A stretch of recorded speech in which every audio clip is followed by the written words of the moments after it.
Hello. Pratik beta, you finally reached abroad. I'm so proud of you. Thank you. So beta, how's life there? I have heard so many good things about Canada. कुछ बता ना वहाँ के बारे में. Ma, the place is very nice. We have wide roads, the weather is good, and the people are also nice. Ah, अच्छा अच्छा. And how's work? Is it not hectic, right? Nahi, ma, work is the best part. I get to meet different clients, and it's not like a normal boring desk job, so it's nice. Oh, so good to hear beta. But you must be missing घर का खाना. Ghar ka khana. There are a lot of Indian restaurants, so it's not a problem. It's good. Same burger, same pizza, every day. I need ghar ka khana.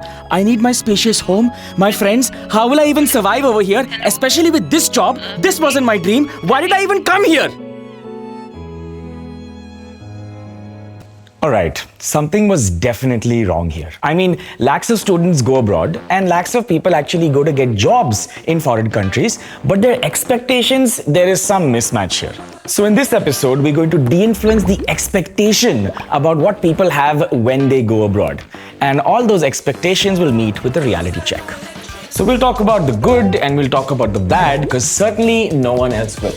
So let's get started.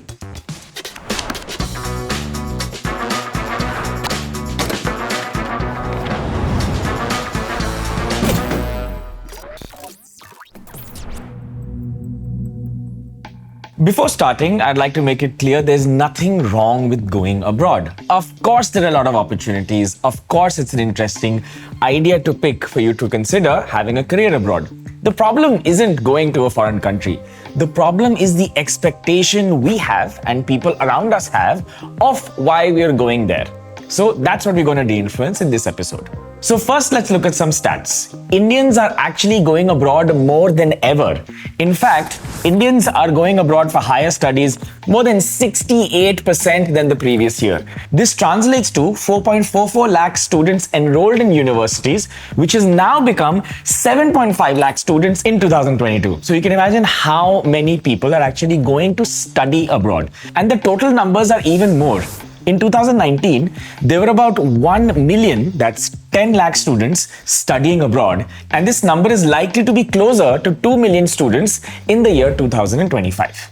So this is clear, Indians love studying abroad and this number is increasing. And studying abroad doesn't come cheap. I mean, the average US college charges anywhere between 10 lakhs to 40 lakh rupees, and this is all in, the student fees, staying over there, etc., etc. That money is spent on studying. And if you look at the entire market, Indians spend about $47 billion a year. That's billion with a B, and this is expected to become 70 billion by 2025. So now let's talk about Indians going abroad to work. Over here, the numbers don't disappoint. In about 2 years, 28 lakh Indians went abroad to work. That's 2.8 million people. That's about 1,000 Indians a day, about 30,000 Indians a month. All of these people going abroad to work. So if you look at the trend, you have people going abroad to study, spending lots of money, people going abroad to work, and hopefully earning a lot of money as well. But net, people are going abroad more than ever. So why are Indians going abroad? There could be multiple reasons. One reason could be that there's way too much competition here. Watch the episodes on de-influencing engineering and MBA to know what I'm talking about. And because there's so much competition, it's really tough to get a good job or a good pay. That could be one.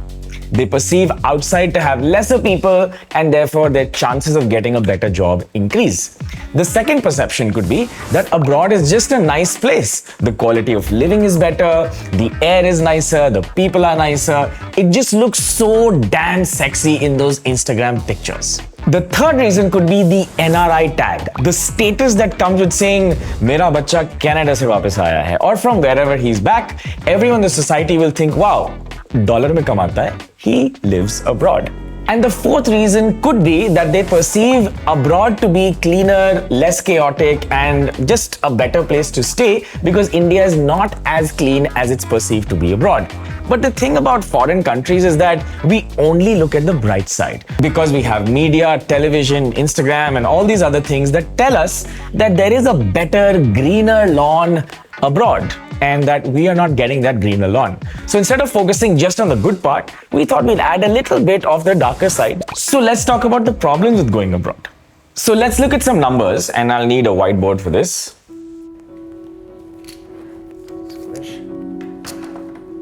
Okay, Economics 101. Every economy goes through an expansion phase, a peak, a contraction phase, a trough, then an expansion phase again, and so forth. Now, no one can really predict when this happens because it doesn't happen uniformly like I've done it over here, but it does happen. It's completely normal. It's a feature of an economy, and it happens to every country in the world.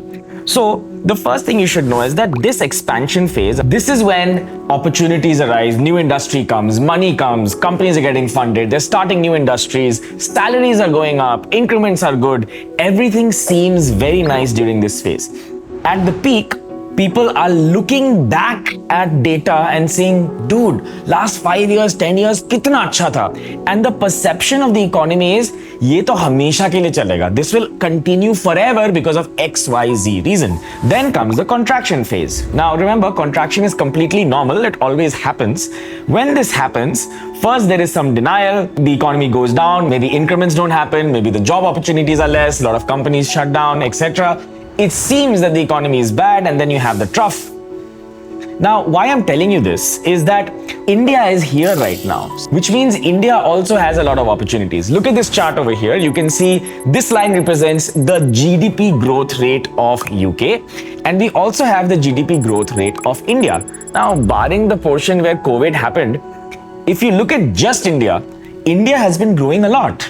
So why should you say there are only opportunities abroad? Remember, India's GDP growth rate is larger than the US in the last few years, which means India has a lot of opportunities.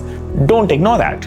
Now, if you're going abroad for a particular kind of industry, make sure that that industry is in its growth phase and it's actually growing. So my point is, if you look at, say, healthcare and hospitality, these two industries are growing a lot in the US. So if you have an interesting and good opportunity over there, then maybe you can consider it.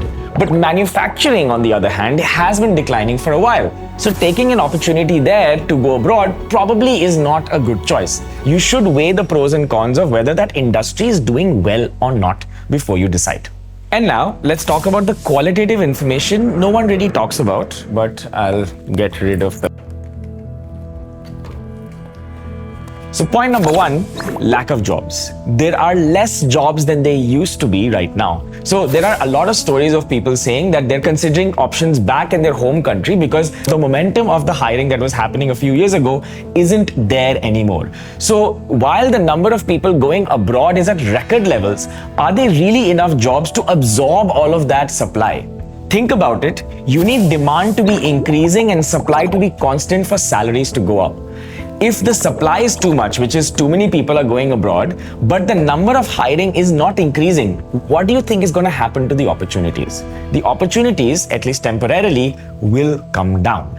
In fact, you can see a lot of stories where a lot of expats who are Indian are trying to come back, and their queries to HR firms is, are there jobs at CXO levels for me in India? Which means they're considering coming back to home base. And this is not only US, there is an interesting trend happening in Singapore and Europe. Over here we can see that Europe is a tough market for freshers, and Singapore says they prefer hiring Singaporeans and not expats. Usually, expats came with a discerning skill that could not be found anywhere else, and that's why they got preference. But now, it seems like locals get a little more preference because of their home ground advantage, and it seems like they're upskilling as well. And because of this trend, Indians are left with no option but to take up blue-collar jobs. And that's the expectation mismatch. If you studied, went abroad, expected a certain kind of job and don't get it, and you end up with a blue-collar job because you have to uphold the money you spent, you have to uphold the family respect, that's a problem because this will cause mental stress, financial stress, and of course you just get upset. Point number two, there's a housing crisis. The housing crisis is actually real.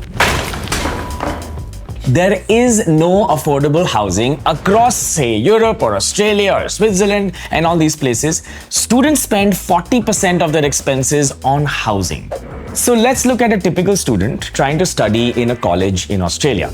Now, once he figures out what college he wants to study at, he has to figure out accommodation. Now, the college can only accommodate 10% of its total students. That's its limit because jagah hi nahi hai. They can only accommodate 10%. So the other 90% have to find an off-campus accommodation. And this could be somewhere nearby. But the problem with finding a house nearby is that it's too expensive. So they're only left with the alternative to find a house 10 or 15 kilometers outside where it's slightly more cheaper. But adding to the woes, the cost of these accommodations also went up by 15% in a single quarter. Point number 3. Mental breakdowns. This is something no one talks about. Now imagine you moving to a brand new city where you don't understand the language, you don't understand the people or the culture.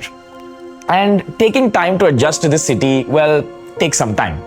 But the same thing, imagine if you do in a different country. It's the same thing, but on steroids. You don't understand the culture, you don't understand the people, you're still trying to understand the language, and you feel a little alienated because your family isn't there. And this is not a guess. This is a reality for people who don't understand the culture they're getting into because maybe they don't consume the same media you do. They just consume Indian media and suddenly go abroad and face the shock of their lives and they can't process it. If you look at this article, it talks about how studying abroad has become lonelier, especially after COVID-19 pandemic. And international postgraduate students have had higher rates of depression, anxiety, stress, thoughts other than the UK population. And a few of them actually find help to find it. Now, I'm not saying you can't go through this in India, in your own country. It just becomes a little more exaggerated when you do this abroad. And if you understand this and know how to combat it, you should be completely fine. Point number 4, house help. You lazy person. You there, you lazy person. I don't think you realize that all the help we get right now with a Mali coming home, you probably have a driver. There's probably someone who helps you with jharu pocha. You probably have a cook. Someone helps you with cleaning the house. Do you realize what a privilege this is? Can you right now close and thank your stars that you are able to have some of this? Because around the world, especially the developed countries, this doesn't happen. It's simply unaffordable to have any help at home.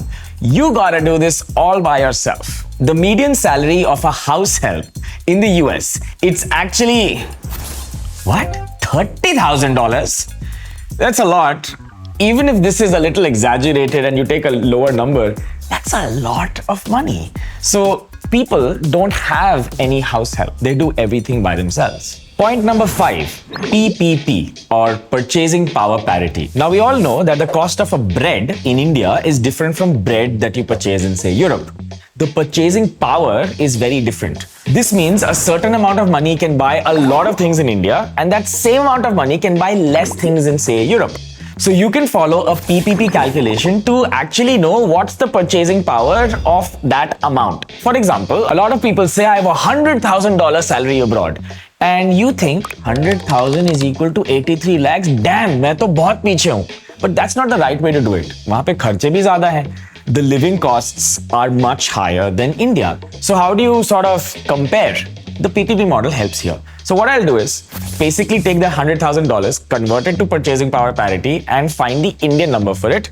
And the answer is 25 lakhs roughly. So roughly 25 lakhs earning in India is equal to almost $100,000 abroad. That's about 83 lakhs. Of course, there are a lot of other things as well, like your lifestyle decisions, how you live, where you go, etc. And there's also a difference in tax. So it may not seem as shiny as you think, unless the salaries are wildly higher, like 200K or 300K, and it's something you cannot achieve in India even after doing this triple P calculation, then maybe you should reconsider how much money you can make abroad. And there's obviously an Indian culture advantage over here. India naturally likes to save. Our savings rate are higher than most countries abroad. So there is a culture of saving some money versus a lot of countries abroad spend more than what they have and a lot of people are in debt and they consider it to be okay. I think mentally that's some advantage over the long term. If you like this video, write the influencing life in the comments. Tell us what other things we should cover and see the bloopers. See you in the next episode. Let me tell you one harsh truth about being an adult. When you get up, you'll go straight to the office, won't see the daylight, and come back in the evening.